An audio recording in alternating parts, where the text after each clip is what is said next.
என்னம்மா வீடெல்லாம் கூட்டாம அப்படியே வச்சிருக்க? இந்த கூட்டுறது அந்த விளக்கமா தான் தெரியும். மாமனார் குணம் தெரியாம பேசிருக்கோம். மாமனாருக்கு தெரிஞ்சிச்சு அவ்வளவுதான். வந்தா அப்புறம் திட்டுவாரு. அவர் வரதுக்குள்ள பண்ணு. மாமனாருக்கு தெரிஞ்சா அவ்வளவுதான். ஏமா சாப்பாடு ரெடி ஆயிடுச்சா இல்லையா? இப்பதான் துணி துவைச்சு அவர் சுகர் பேஷண்ட். உங்க மாமனாரை பத்தி தெரியாது. சொல்லு சொல்லு கோவம் வரும் அவருக்கு. 10 நிமிஷத்துல வச்சிருக்கேன். டக்குனு பண்ணுமா. எவ்வளவு நேரம்?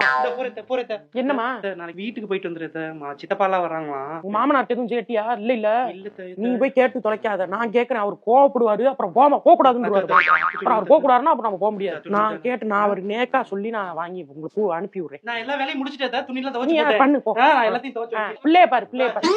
எங்க அதுதான் வீட்டுக்கு போறேன்னு சொல்லுது. எப்ப பார்த்தாலும் என்னையவே சரி பயமுறுத்திட்டு இருக்கியா பொண்ணா? நீங்க இருங்க. நீங்க ஏன் வர்றீங்க இதுக்குள்ள?